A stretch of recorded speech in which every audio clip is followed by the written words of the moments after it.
All right. Bless you, brother. Broke-ass media in full effect. Broke-ass media. Drew Pearson, original 88 Hall. Oh.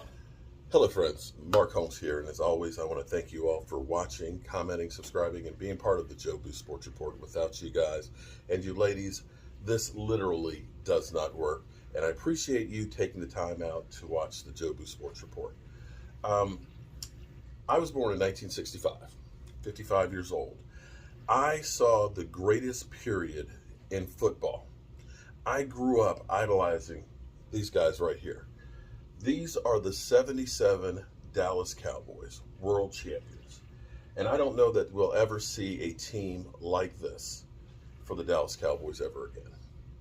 This was greatness. And for me, over the course of the last few days, it's been amazing because I have literally been in contact one way or another with Randy White. You saw him give us a desk here at the autograph signing. Of course, Tony Dorsett, who ironically has this same set right here at his home. Drew Pearson, okay, the original 88, shouting out, bam, broke-ass media. And today, I had the pleasure of being part of the Zoom-in call press conference for the Hall of Fame with Cliff Harris. The amazing thing about this, I was blessed to be able to have the very first and the very last question. I had the first question for Cliff Harris and the very last one to end it. By the time we finished this, I literally felt like I was talking to one of my best friends. And this is the way you do. This is the way you do it. He was open about everything. He's gracious. He's humble. He's proud. He broke down and he cried about his father. And when you listen to this, and I invite you to listen to the whole thing, he was only supposed to go for 25 minutes. He went on for nearly an hour. Not only does it talk about the things of the great Dallas Cowboys teams, he also talks about his roots and where he came from and being surprised that where he came from to be going into the Hall of Fame, the amount of time it took to get there, the defense that we have currently and the young players, about how he's looking forward to Dak Prescott. There is a wealth of knowledge, and I invite you fans that never experienced the greatness of the great Dallas Cowboys teams to go back and look at what they brought to us. And it was an honor for me to be able to ask some questions. But I hope that you continue to watch this series, because earlier today, before we dealt with Cliff Harris, we actually were on the call with Harold Carmichael, for you Eagle fans. And tomorrow, Jimmy Johnson, as well as guys like Troy Polamalu, Paul Tagliabue, literally every one of the inductees will be doing these Zoom calls. And I will be there with Drew Pearson, with Jimmy Johnson, as well as many of the other ones. And I invite you to watch and learn about the game that we love so much. There are no statistics for what Cliff Harris did best. What he did is he used to calculate the trajectory angle right there, and then all of a sudden he's going to get to that point and explode. I want to make someone know that, hey, if they come into my territory, they're going to pay a price. It's their option. That's what I should tell the receivers. It's their option. Together, we end up filling a void where there were no weaknesses in our attack. At least that's what we'd like to think about each other. Did you ever collide at all? Yeah, my hardest collision was when Cliff. We both. The hardest hit you ever? Hardest hit I got in my whole career was Cliff on a slant route. What game helped me? Baltimore. Johnny Unitas. I didn't even remember the game. Yeah, and I remember the defense we were in was a double team on the slant route on us, and I read the play perfectly. And it's cut in front of him for an interception, and next thing I know, they were carrying me off the field. It just knocked me slap out, and he just loved it. Well, I read it perfectly too. Well, we both went for it. What did Coach Landry say about that? Did he say, when you looked at it in the film room, did he say anything about that? No, he doesn't generally comment about things like that. He says, adjust your aim a little bit and try to adjust your own guys. Well, it's finally ending, and it's because there's two classes going in at the same time. It's it's been more of a struggle trying to get everything working properly, and but it's in, and everything is now lined up and almost ready to go. So I'm getting anxious. I'm getting actually more than anxious. I'm getting a little antsy and nervous. But it's all going to be good. I actually got to see Charlie today at this funeral, and we'll actually have the Zoom call on here. Dave, I'll have to call you back. We'll actually have the Zoom feed recording later on, so that way we'll post that later on. I asked him, I hope he did a good job, because I know he's already done videos. NFL films do such a good job with that. There'll be things in there that you probably haven't seen before, or maybe maybe remember from a long time ago that they'll find and yeah, I hope that yeah, I'd like to see some things I haven't seen, and remember things I haven't been thinking about in a long time. So it's really going to be.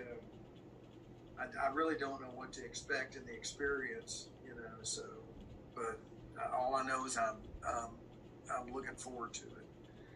Well, we've got a couple of people who have done previous sessions, and they've already got their hand raised. And for folks who are coming in for the first time, that is how we'll recognize people to ask the questions. And I will call on them, Cliff, one at a time, and hopefully anybody who wants to ask a question can. I will make my way through, and if folks who have asked a question want to ask a second one, we'll just cycle back through again, and we'll cover as much ground as we can here in the next 20-25 minutes. Okay. I'm going to let Mark lead things off for us, and then James will come in next. Thank you. Well, thank you very much for having me first here. Cliff, let me say, being a lifelong Dallas Cowboy fan, growing up watching you and Charlie Waters was amazing, and congratulations on getting into the Hall of Fame. My question is actually a two-part question. First, you were known for being a great hitter. Charlie Waters was the interceptor. What was the greatest hit that you can remember? I know Charlie Waters will say it was the one that you had on him. And if you were... And if you were playing today, how would the rules affect your game, and what would you do differently? Oh yeah, definitely. Well, I can't. I know that I had a good hit on Ahmad Rashad in a game in Minnesota, and I hit him on the sidelines and popped him pretty good, and the ground was hard, and it kind of banged him around, and I hit also at the same time our cornerback Aaron Kyle, knocked them both out. So that was one. There were guys that I liked to hit and tried, but never got a real good hit on them, like Lynn Swan. I wish I could have gotten one good hit on Lynn Swan. I think we all would. He ran routes that never mind. So. Well, I appreciate that. But the final part of that was, how would the rules affect you today in your style of play? Well, I definitely think that it would affect me enormously. First thing that I think, my dad was a guy that taught me how to hit and how to really. He played football at Washington Baptist where I did, and you hit through somebody, and that's something and I think that my physiology and the way that my brain works, it knew how to hit a guy exactly right that punished him the most and hurt me the least. Well, when you put that into today's kind of game, that means that, you have to try to, so my hit was an instinctive hit that knew exactly where my my trajectory, all these things were working in my brain exactly, that I didn't plan one way or another, knew where to hit exactly at the weakest spot. Well, today, when you got to dodge somebody's helmet, I mean, I just can't understand how more guys aren't hurt because they've got to turn their head at the last moment and dodge and try to hit one way or another, and it's just amazing to me that there are not more defensive backs and really defensive backs injured today, and it definitely would have affected my game enormously. Thank you very much. I appreciate it. I'll see you in a couple of weeks. Okay, good deal. I'll look Thanks, forward to it, Mark. Mark. James, you're up, and Ms. Kraft, you're on deck. Thanks, Rich, and congratulations, Cliff. I'll echo what Mark said. Growing up here in the Dallas area, I was, as a kid, I was a fan long before I was in the media. Good, James. Yeah, really happy for you. And just to follow up on Mark's question, I'm curious. Football in the 70s versus football now. Here we are in the 20s. The game has evolved quite a bit, so I would like your take. Obviously, it would have, as you mentioned, it would have affected your game. But has the way the game evolved, both from a physicality and a safety standpoint, is it better now? And the product on the field, Roger threw 15, 20 times, 25. Yeah. Now it's that's a halftime. So just talk about that.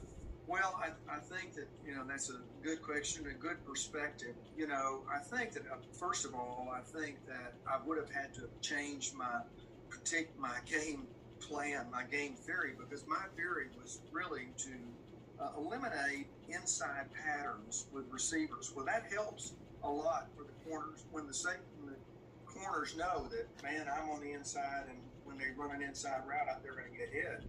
Well, so today it's so different that because there's no concern about running inside routes, because the receivers are so much bigger today, there's really no punishing way that you're going to hit a guy reasonably. But and so it definitely would have changed the game. And not only that, there is a lot more of the receivers are out. They're splitting them out wider, and there's more man-to-man coverage. So, I came in as a cornerback and moved me to free safety. But, boy, you've got to be able to cover those guys and cover those guys today from the safety position. They can disguise it a lot.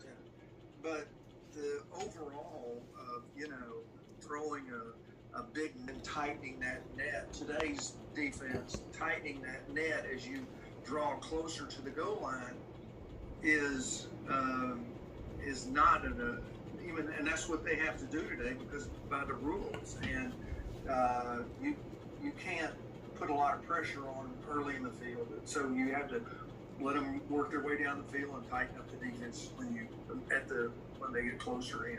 This is my perspective of the way I think that it looks overall today. Thanks and congratulations. Thank you, James. Ms. Kraft, you're up, and then Joe Rudderman. Hi, Cliff. Just wanted to talk to you about COVID-19. We're kind of past that, I guess, but now we've got this variant that's kind of scary out there.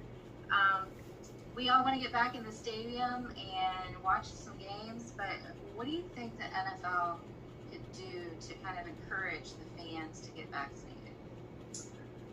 Well, I mean, so do you mean, is this related to man-to-man coverage or zone? Oh, no, this is... Okay, so... Yeah, this is more of a human interest question. I understand that. So, well, I mean, they can get on the bandwagon and ask folks, and we could, they could do commercials and say, hey, get vaccinated so that we'll all be healthier people, and and maybe, that influence could reach a certain number of people that they might not have been able to reach before. So it's something they could, run and get some of the guys on TV that, I've been vaccinated.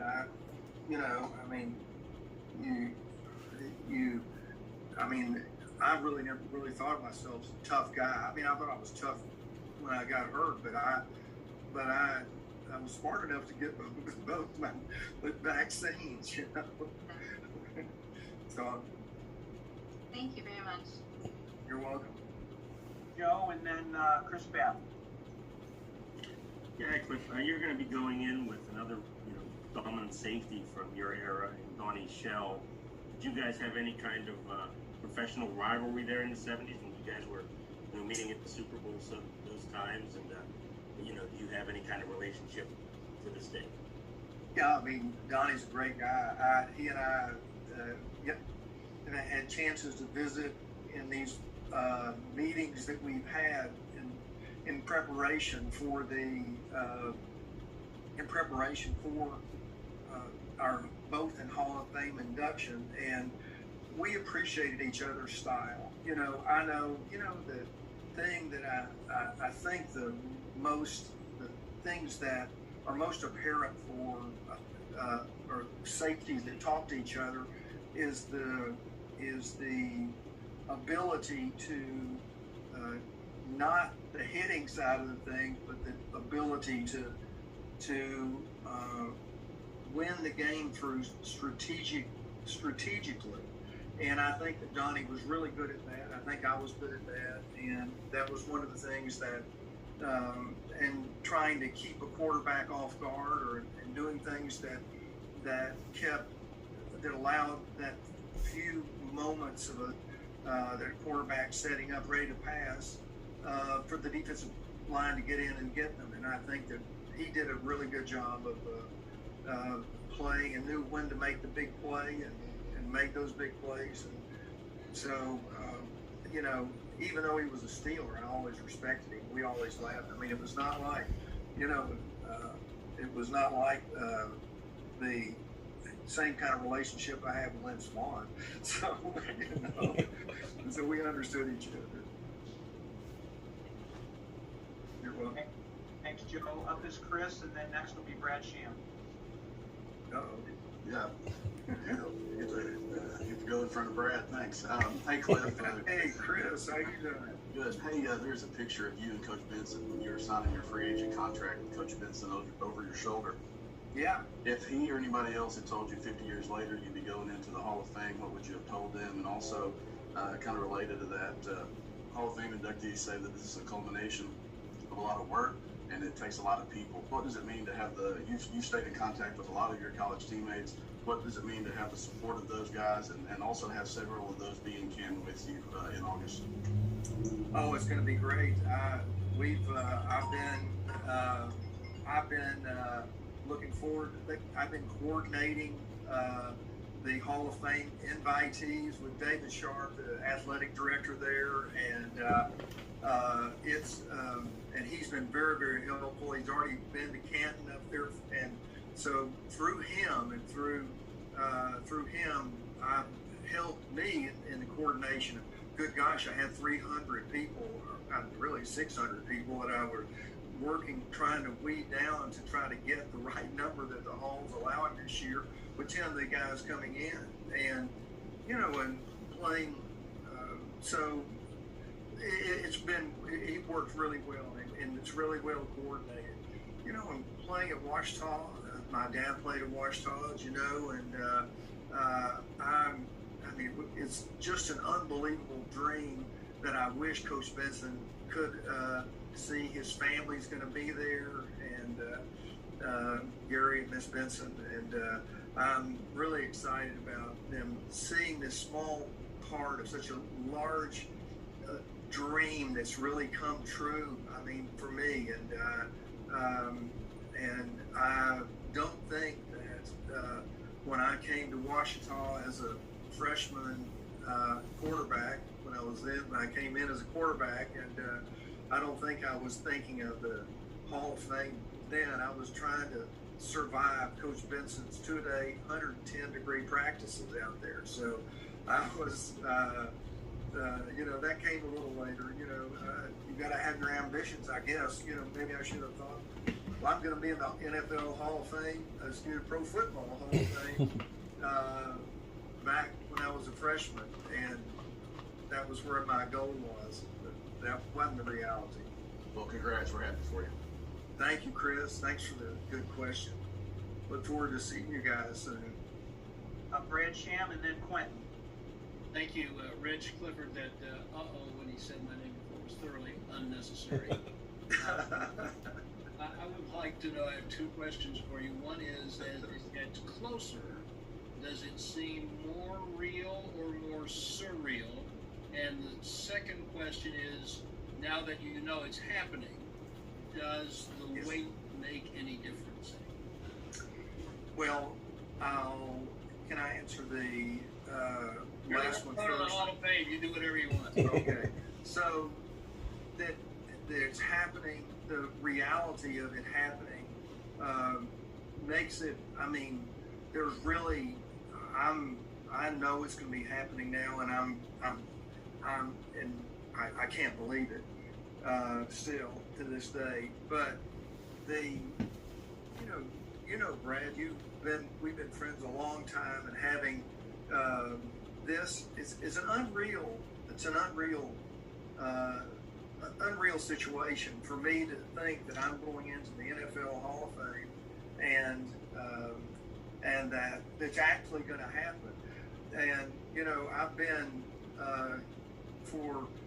I've been trying to prep Charlie Waters, my presenter, for on what I saw him today at Bob Ward's funeral, by the way,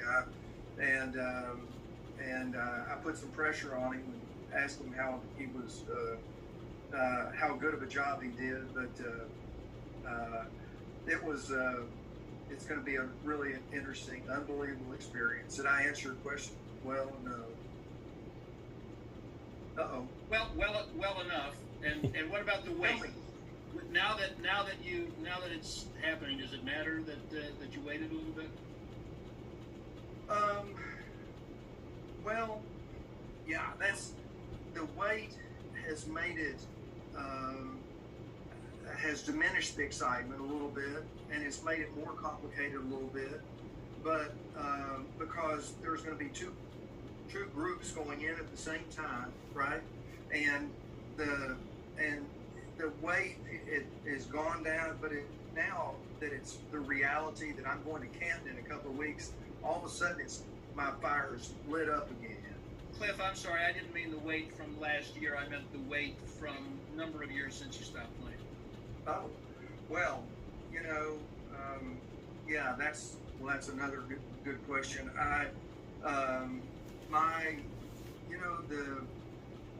When Rayfield and I were up and we were finalists in it, and Rayfield went in, I didn't, there was an enormous amount of, wow, you're close enough to get into the Hall of Fame, and so it meant that every year, wow, make the finals, maybe there's a chance this year, there's a chance next year. Well, I mean, that's put that in. Then it kind of waned a bit, and for the reality, for all of a sudden that it happens, is unbelievable. I mean, because that all that long wait, it kind of made me think. I mean, I'm a logical thinking guy, that there was going to be the chances are diminishing every year.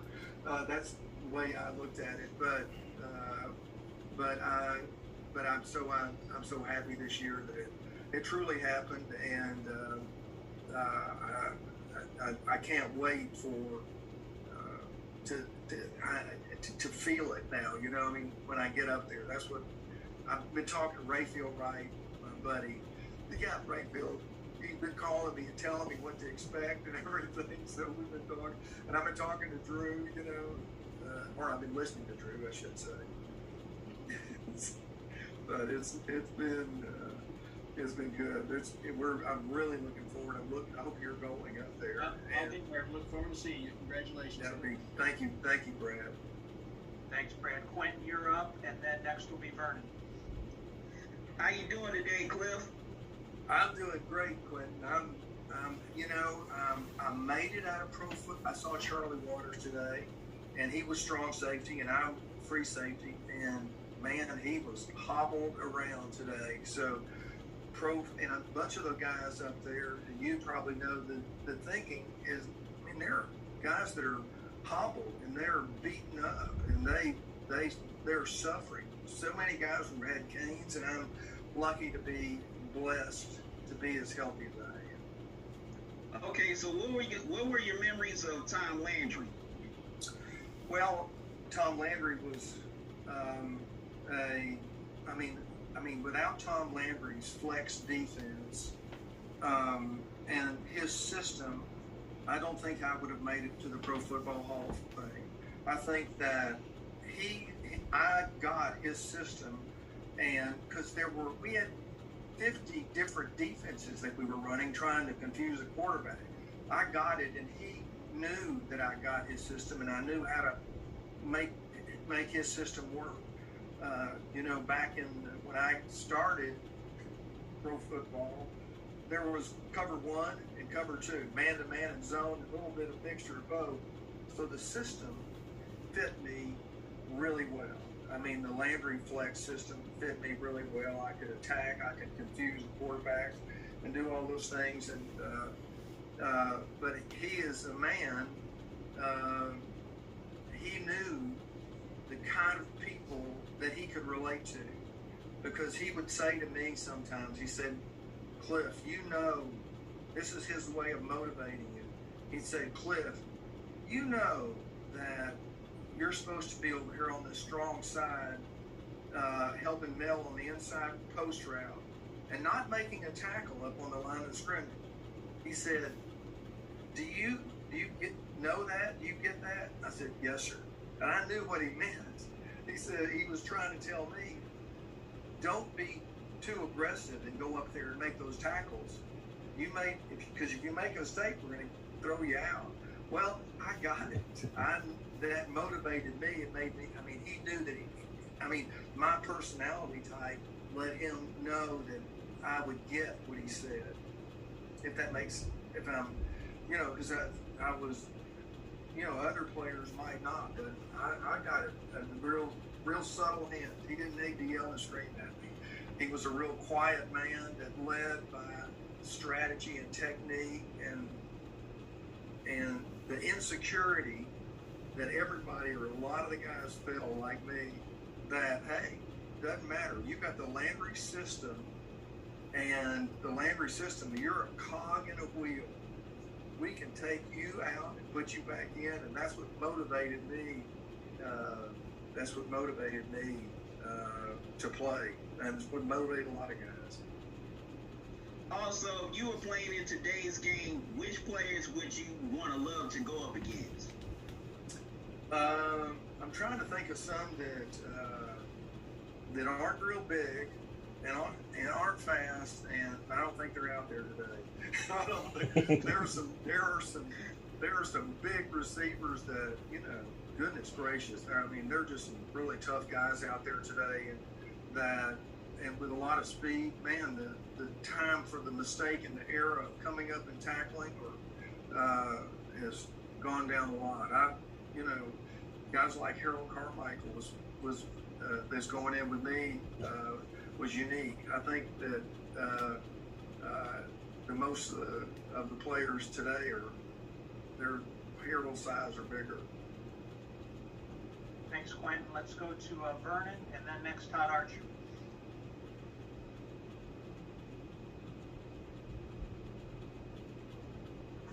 Unmute your mic.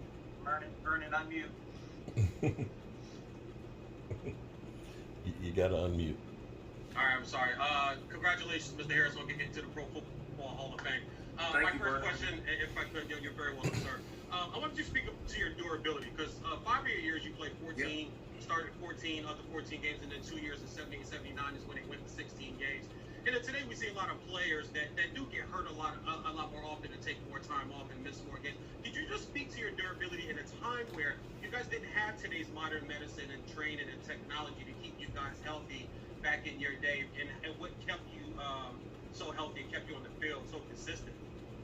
Well, I can tell you one of the things that did was the funeral that I just went to today. Bob Ward, who was our conditioning coach for the Cowboys for many years, and he and he had a functional strength program, the way he called it, and what related to the position that you had and the kind of strength you have.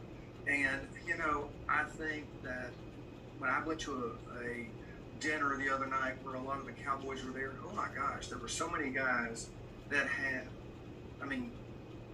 later on in life, had hips replaced, shoulders replaced. Leroy Jordan's had both shoulders, both knees, and one hip replaced. I'm so fortunate. I've not had anything replaced. I've only had one surgery in my life. And I think that there's a durability factor that I had genetically.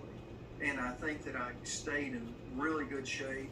And I think that my size also may have helped me, because I wasn't a bigger guy and I wasn't a small. I was right at that perfect size of, I played at 190, between 190 and 195. And if I'd been up at 200, man, that can injure you more when you hit a guy harder.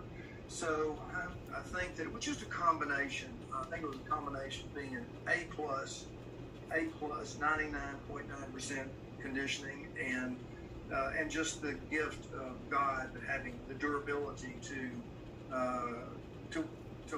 make it. And of course, you need to throw in that factor a little bit of toughness. So I did play with pain many times, and you just gotta get over it. I figured toughness was a big part of it. I didn't want to use that word. You start to be the old guy at the barber shop saying guys aren't as tough today. Thank you for taking my question, and congratulations again, Mr. Harris. Thank you. I agree with you. Todd Archer, you're up, and John Shearer, you're next. Thank you. Hey, Cliff, congratulations. It's good to see you. I'm just curious, have you been to Canton before any of this started? And if not, what are you most looking forward to seeing when you get up there?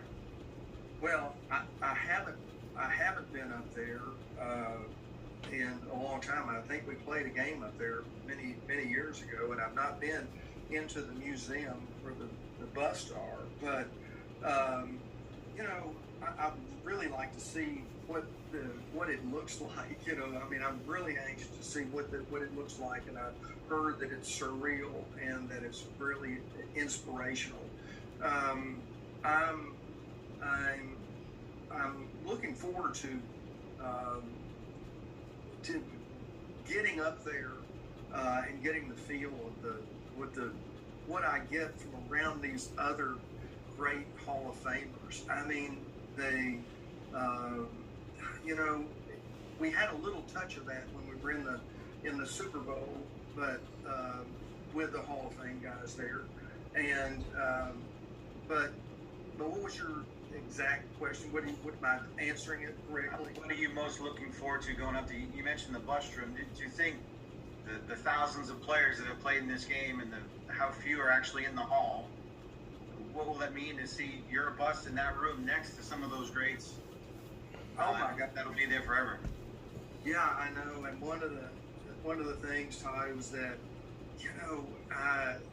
when I was a kid, when I was at school in Washington, Larry Wilson for the St. Louis Cardinals, who just recently passed away,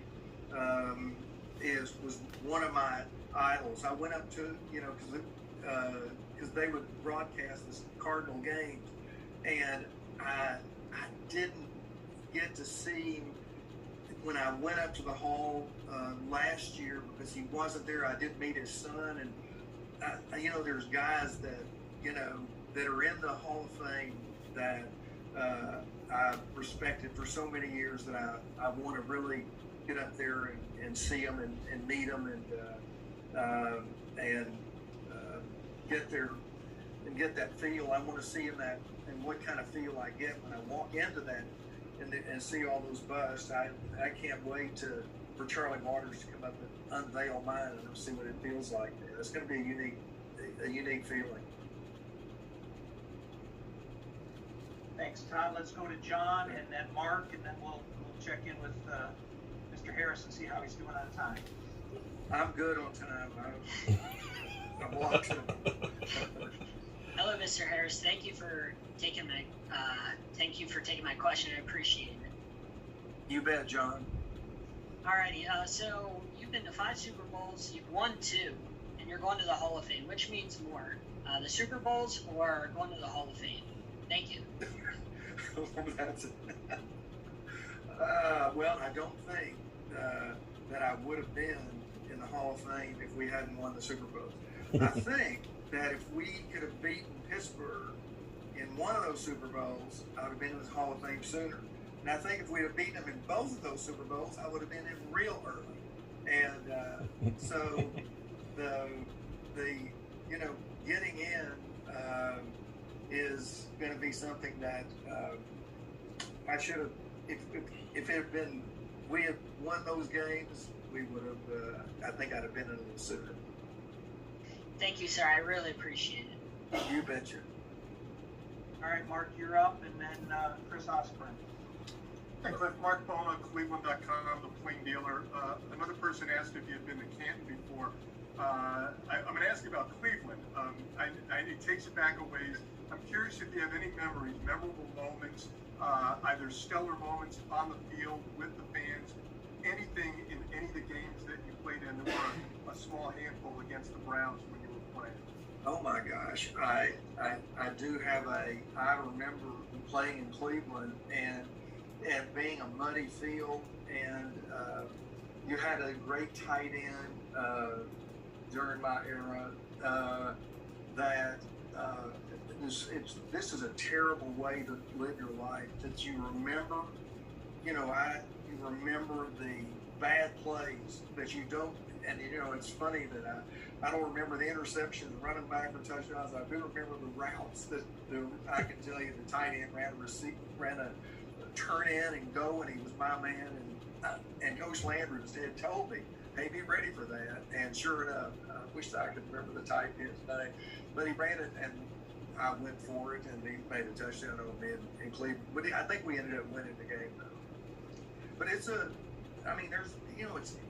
it's one of those stadiums that has a character, and today they, with the AstroTurf, I'm sounding like an older guy, which I am, but it's one of those stadiums that has a great feel about it, and there was some great teams during that era that played at Cleveland. Thank you. Chris, you're up, and then Alex.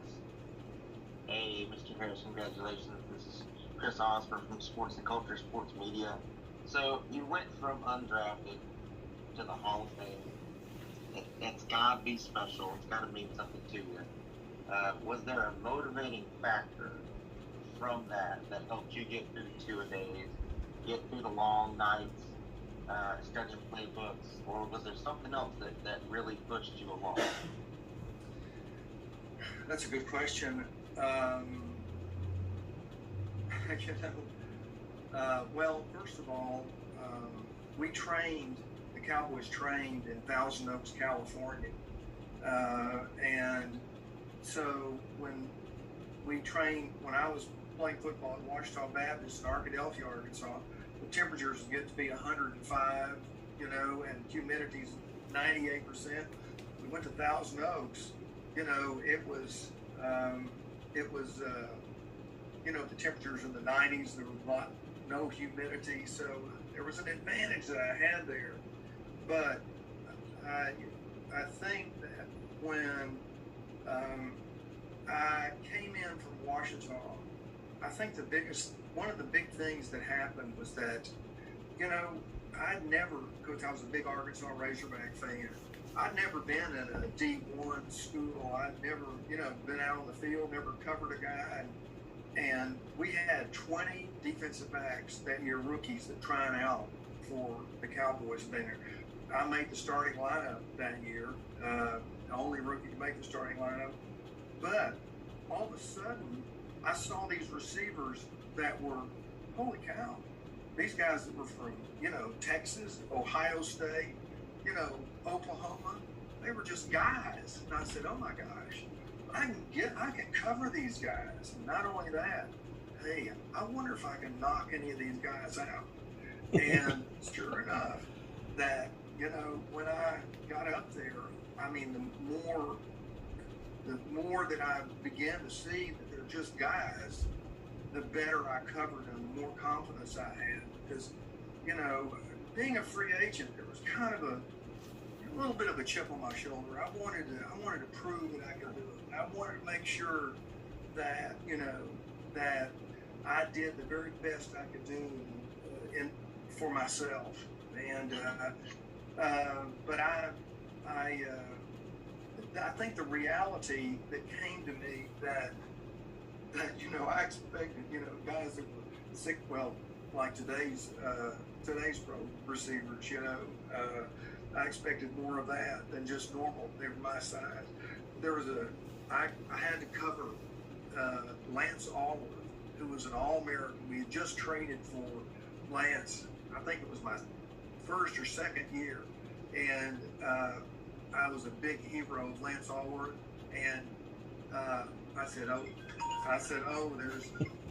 said, there's no way you can cover my hero.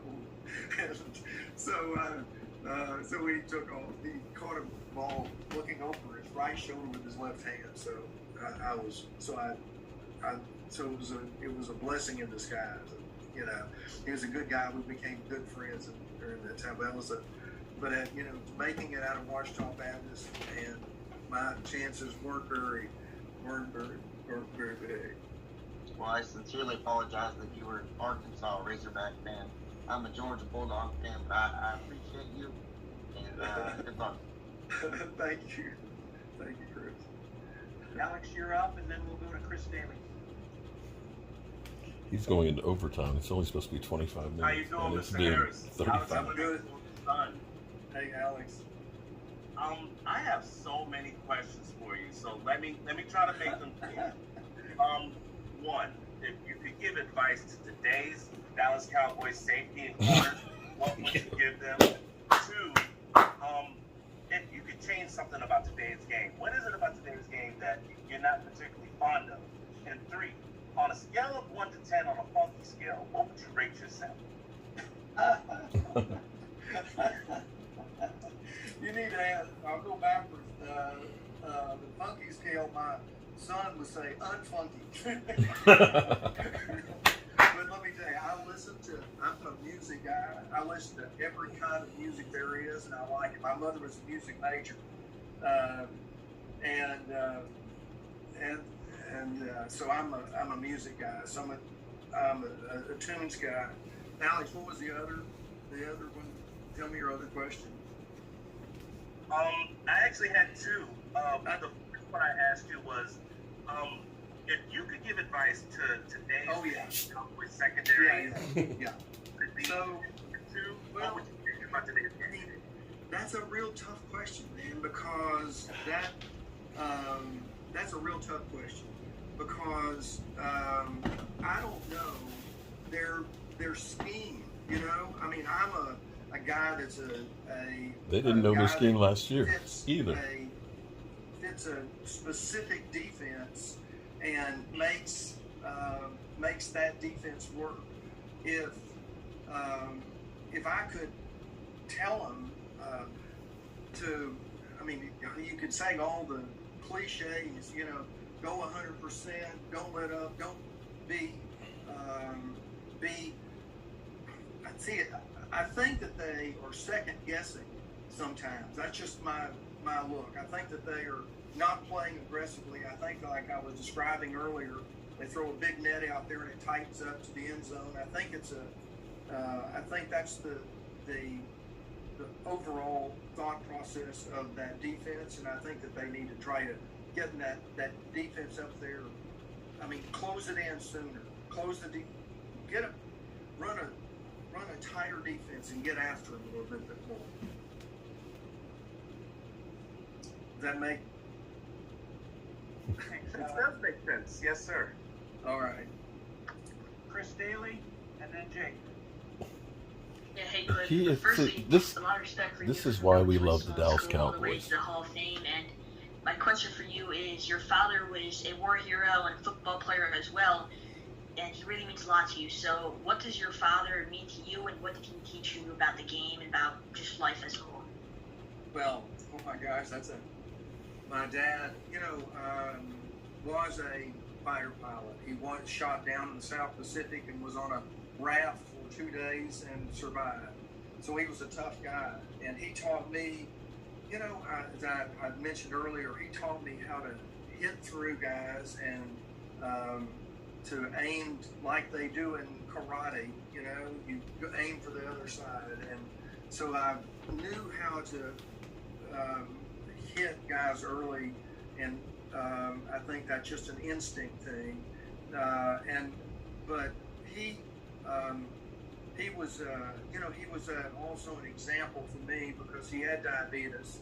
He lost his vision, and lost his vision, and it never bothered him. And it you never saw that he ever felt sorry for himself. And so there was an edge about mental toughness that when I see him give himself a shot in the morning, that's why I'm on the board of Juvenile Diabetes Research Foundation. When I see him give a shot of insulin to himself in the morning, I'm saying, man, that's a tough guy. And you've got to be not only tough physically, you've got to be tough mentally in pro football.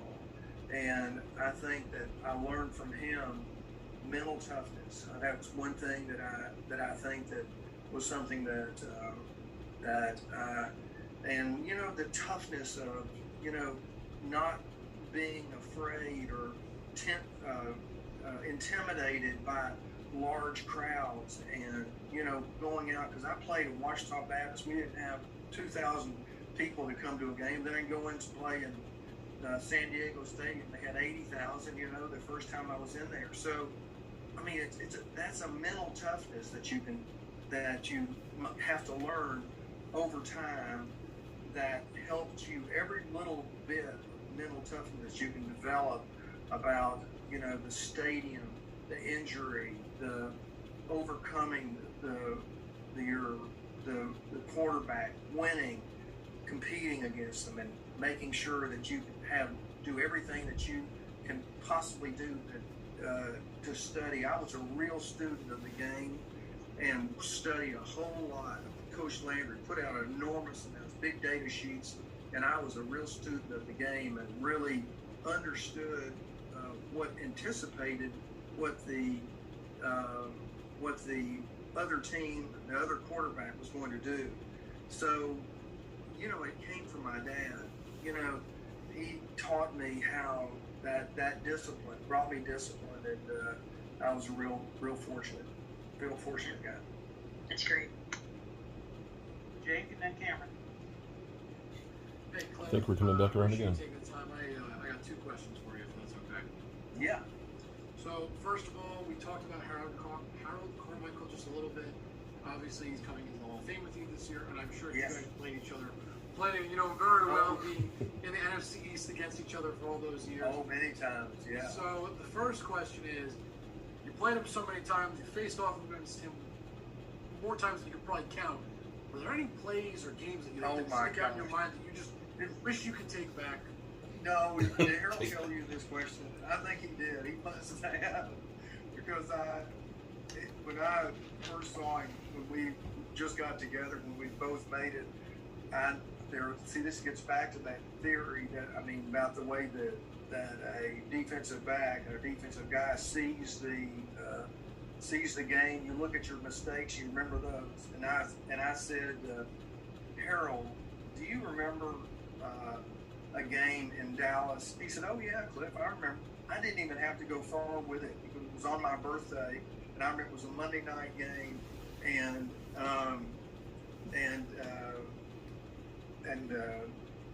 Harold ran in the game plan that I studied. I knew what they were going to do. I knew that he was going to run a post route, 3rd and 16 or whatever it was, 3rd and 12. And sure enough, he was faking. He did run a post route for just a little bit. Then he cut to the corner and beat me on the corner. And the quarterback was going for the post, and I held it back and dropped it on the corner. And I said, do you remember that play? And he said, oh yeah, I remember that play. So that's why he beat me in Texas Stadium that time on a post corner route. I remember really well. That's awesome. Well, my other question was, you were part of the teams that brought not only the first, but also the second championship, or Super Bowl rather, to the Cowboys fans. So I wanted to ask you about specifically that first one in the early 70s. What was that like with the fan base, bringing home the first Super Bowl to what it would be, to what would become a storied franchise? Well, there was a story behind that too. That Bob Lilly, that was a team that before I came to the Cowboys, they were beaten by Green Bay, they were beaten by Cleveland. They always get to the playoffs and lose the big one. And I went in my rookie year, I made the starting lineup, and I'll not forget this. The first game in the Cotton Bowl, but we were playing at the time, Bob Lilly said, hey, rookie, in the defensive huddle, with the first play on the field, hey, rookie, we're going to the Super Bowl this year, and I don't want you to do anything to mess it up. And I was like, he didn't know my name. You know, I said, yes, sir, Mr. Lilly. Sure enough, we didn't get to the we got to the Super Bowl, we didn't win it. Well, he didn't say we had to win it. So the next year we came back and went to and won the game. And I was a second-year player. Beat Miami in New Orleans, and so you know, I mean, I think it was a team. It is, and always is a team. There's something that takes place within a team that makes it a magical team, and that's every one of those guys every one of them want to win the game so much and get to a Super Bowl and have to have the same common belief and common thinking that that's going to get you to the Super Bowl. Man, that team was driven to go to the Super Bowl, and we won. I was a second-year guy, a young guy, you know. I was 22 years old, and really didn't really. I mean, I was a good player in that team, but a leader later when we went back and we beat Denver the second time in Super Bowl 12. We came back and we really just kind of dominated that season and played in it. So the games that I want to win are the games that we lost. The Pittsburgh 10 Super Bowl and 10 and 13, we were so close. But it was great I was great to be a part of it. Are you good for three more? Yeah. All right, we got three hands up. These will be our last One three. more. We'll go Cameron. I've started and finished it. My name is Ferris. I want to talk to you. I had two quick questions.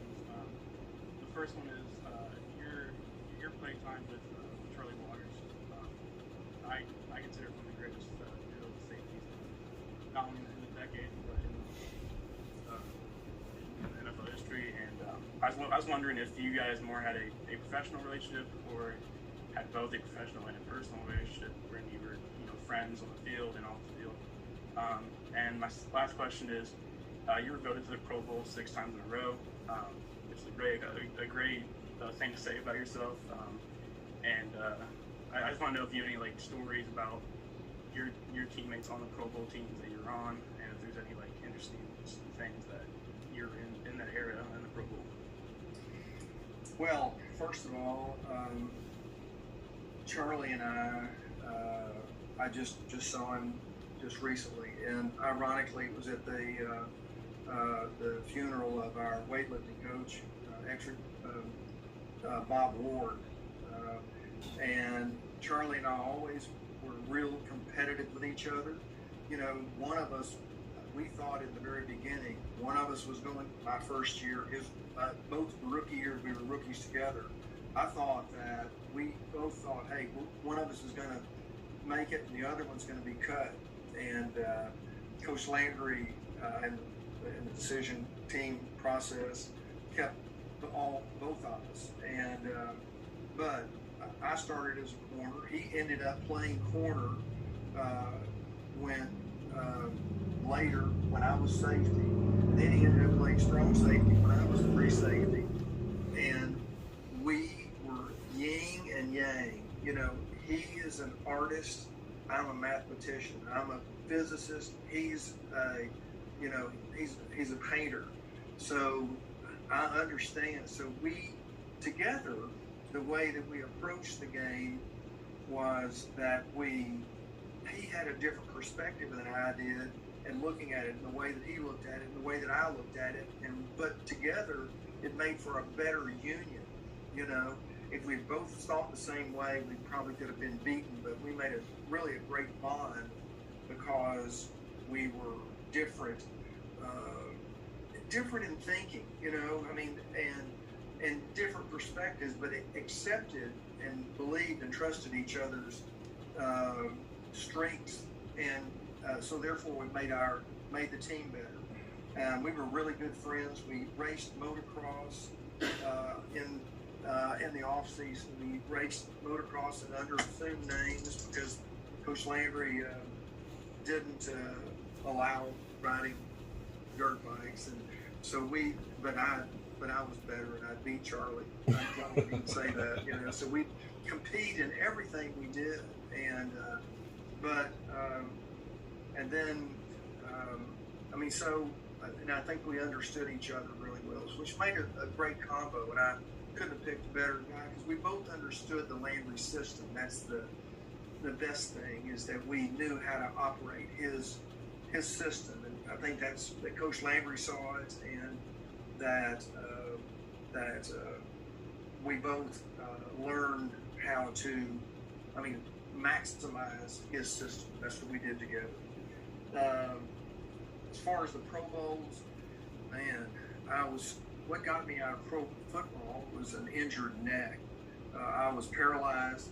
My doctor says I'll say paralyzed. I was momentarily paralyzed on the field because I had an injured neck, of all things. And luckily, I would be stunned when I hit somebody the wrong way. And one time we were playing in the Coliseum, and Pat Hayden was the quarterback, and he cut back on me and jammed my neck, and I couldn't move. I was laying on the ground. I said, man, if a quarterback had knocked me out, it's time to retire.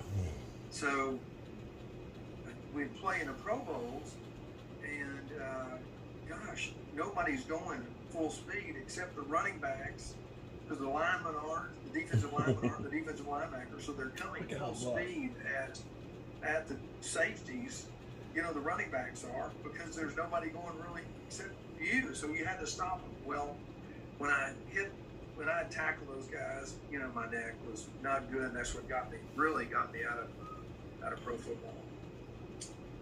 I knew that when I'd have those, I didn't want to take the risk anymore.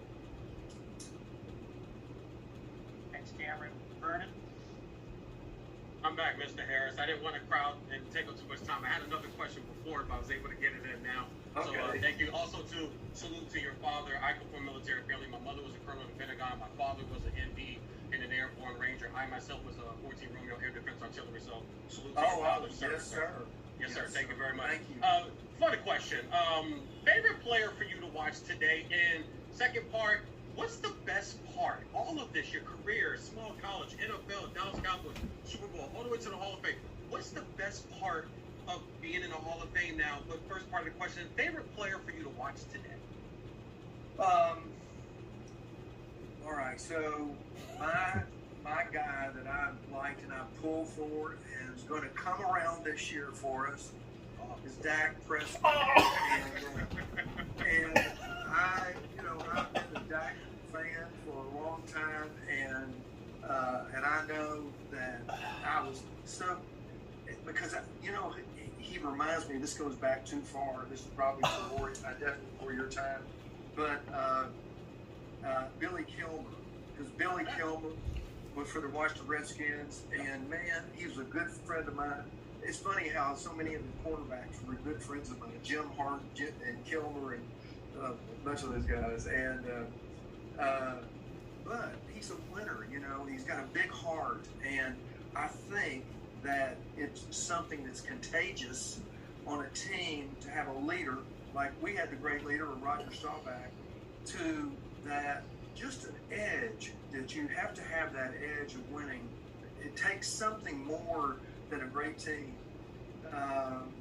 to win a Super Bowl. I mean, gosh, it's just amazing how close teams come. That little bit of an edge, and I think Dak's got that edge. I'm pulling for him. He's the guy that I am pulling for and like to watch the most. How about that? And the small college aspect. What do you mean? What? Just the best part, just from beginning to end, your story, honestly, from beginning to end, what's just the best part when you sit back now and you're going in? What's the best part of all of this, the culmination of it? Wow, that's a heavy duty thought. I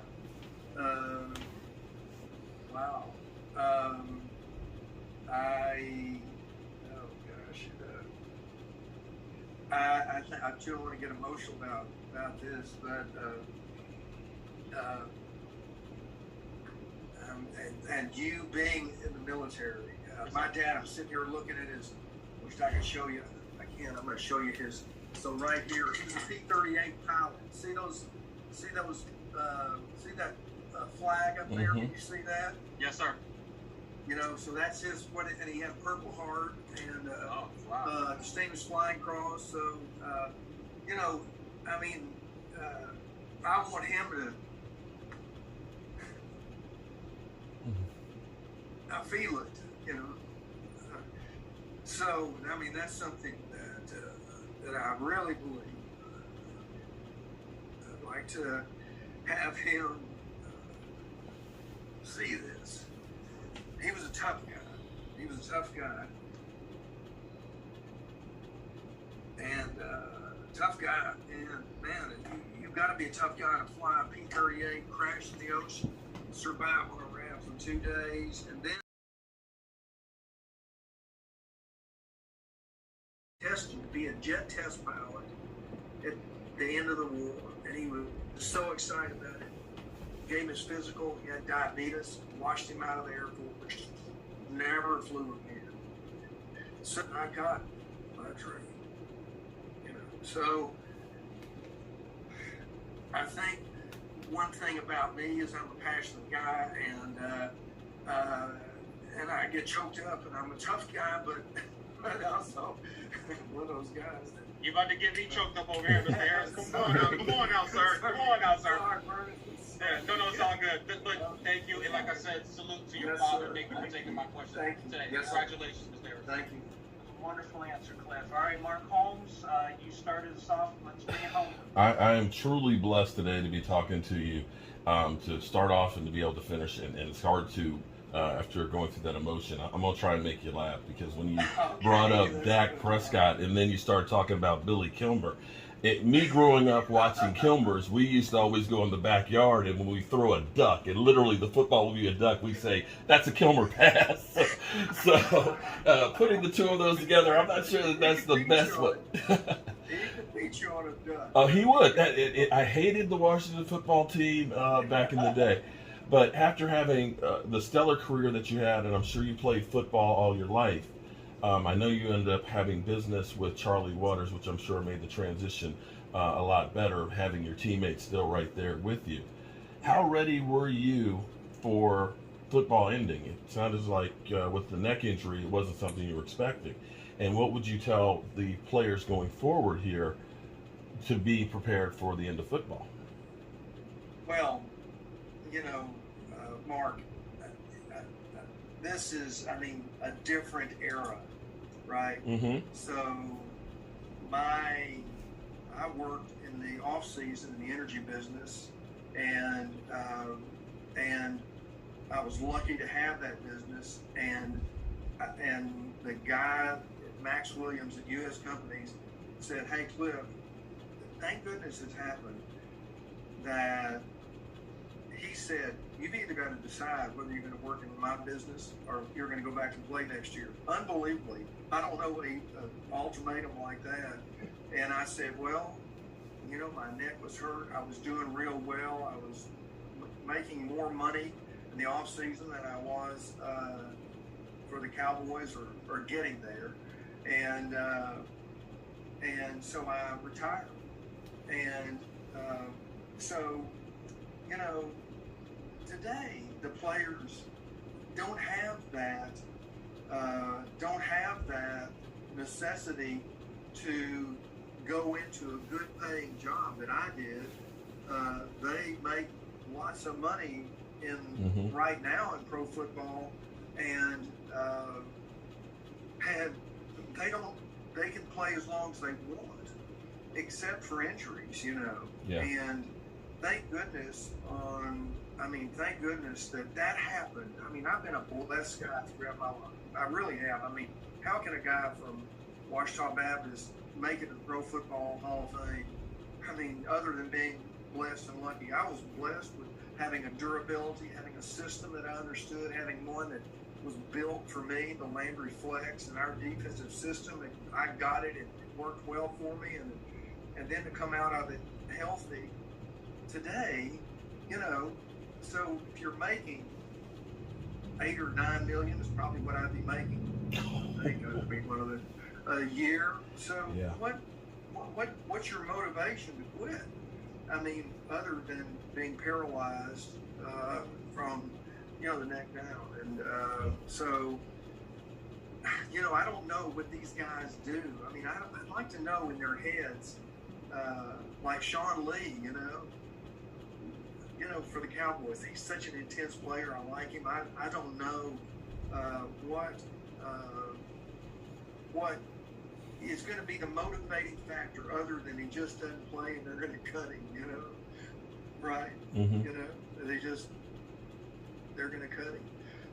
So you don't have any option, and they'll, you know, play as long as they can until, so that's, I mean, it's just a question of, that's just a different era. Well, thank you very much. And, you know, without guys like you, there would be no America's team. Yeah, thank you, Mark. Thanks, Mark. Thank you, Cliff, for your time. You bet, everybody's questions answered. Very generous with your time. And just a few more weeks, we will see you in Canton, Ohio for good deal. 21. It's something that's long overdue. Yes, sir. Thank you, Reyes, very much. I appreciate it. Hope I answered your questions. Good for you guys. All right. Congratulations, sir. Congratulations, Mr. Harris. I can't speak right now. Go Tigers. Go Tigers. I can't speak right now. Yeah, I agree with that. That's the Ouachita Tigers, right? I literally can't speak right now. I got to go.